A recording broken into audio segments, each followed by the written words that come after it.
Assalamualaikum, dengan saya Permadi Arya. Apa yang sebenarnya terjadi di kilometer 50 tol yang sampai membuat polisi terpaksa harus melumpuhkan 6 laskar FPI pengawal Rizik? Simak fakta-fakta lapangannya berdasarkan testimoni 28 saksi, polisi dan masyarakat. Semua berawal dari penghadangan yang dilakukan laskar FPI saat polisi mengantar surat panggilan kedua untuk Rizik. Penolakan surat panggilan ini membuat polisi mencium adanya itikat tidak baik dari Rizik dan laskar FPI-nya. Maka pada tanggal 7 Desember 2020, tim patroli Polda Metro melakukan pemantauan di daerah Sentul yang diduga menjadi tempat persembunyian Rizik. Benar saja, jam 11 malam bergerak 10 kendaraan keluar dari daerah Sentul.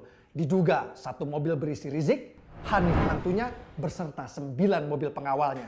Satu mobil pisah ke Megamendung, 9 lainnya masuk ke tol Cikampek. Keberadaan mobil petugas yang membuntuti sudah disadari oleh rombongan Rizik. 2 mobil pengawal paling belakang diperintahkan untuk menghalangi, bahkan diperintahkan untuk pepet dan tubruk. Berikut rekaman suaranya. Pokoknya bagaimana caranya kendaraan untuk pengawal belakang itu menghambat laju kendaraan yang menguntit. Halangi terus, pepet, jangan sampai dia bisa ngikutin kita. Ada Avanza hitam tubruk aja. Yang tadi, plat nomor yang tadi. Lalu 2 mobil pengawal paling belakang Rizik mengikuti perintah, berhasil membuat mobil petugas mengikuti mereka keluar pintu tol Cikarang. Berikut rekaman suara dari 2 mobil pengawal yang akan menyikat petugas yang membuntutinya. Oh, ini teruangnya ke Bang Aang bilang kita jajak butuh ke Kerawang aja udah yuk. Mohon Pangda instruksi. Kalau emang sikat, tadi sikat, bilang Pangda ya.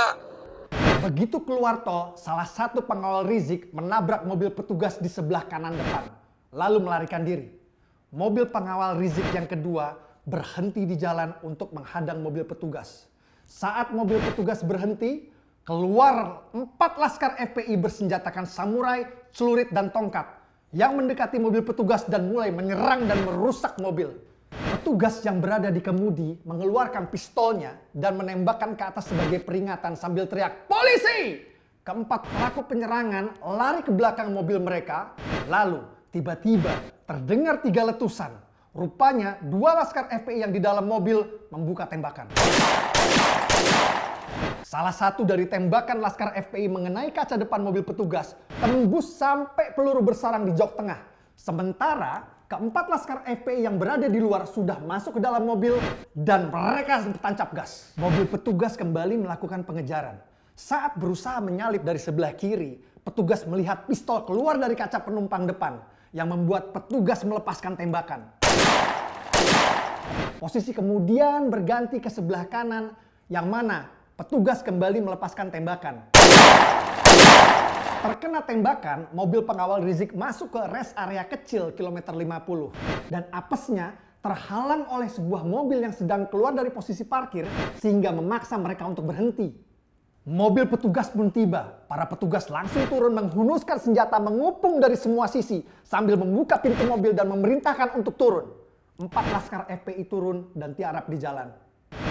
2 laskar ditemukan di dalam mobil telah berhasil dilumpuhkan. 1 di kursi penumpang depan, 1 di jok tengah. 1 pucuk senjata api ditemukan di bawah kursi supir, 1 pucuk lagi ditemukan di bawah jok tengah. Tak lama, mobil petugas kedua tiba di rest area. Mobil kedua ini digunakan untuk membawa seluruh barang bukti dan membawa jasad 2 laskar yang telah berhasil dilumpuhkan. 3 petugas yang masih berada di lokasi lalu memerintahkan 4 laskar sisanya untuk masuk ke dalam mobil untuk dibawa ke kantor polisi. 2 petugas duduk di depan, 1 petugas duduk di jok tengah bersama 1 laskar FPI dan 3 laskar FPI duduk di jok belakang. Sesaat setelah meninggalkan rest area, petugas di jok tengah tiba-tiba dicekik dari belakang yang diikuti oleh laskar lainnya yang berusaha merebut senjata di pinggang petugas. Sadar keadaan ini sangat berbahaya, sang petugas teriak minta tolong pada rekannya di depan. "Bang, senjata saya bang!" Petugas di bangku depan langsung membalikan badannya dan melumpuhkan keempat pelaku karena keempatnya berusaha mengambil senjata petugas di jok tengah. Ini adalah fakta lapangan berdasarkan testimoni 28 saksi, termasuk saksi mata masyarakat setempat. Meragukan fakta-fakta lapangan ini adalah upaya yang bertujuan untuk melemahkan penegakan hukum. Dan lebih berbahaya lagi, bertujuan untuk menjatuhkan wibawa aparat agar dapat memprovokasi chaos dan konflik horizontal. Mari kita dukung penegakan hukum, sebarkan lagi video ini. Dengan saya Permadi Arya, Assalamualaikum warahmatullahi wabarakatuh.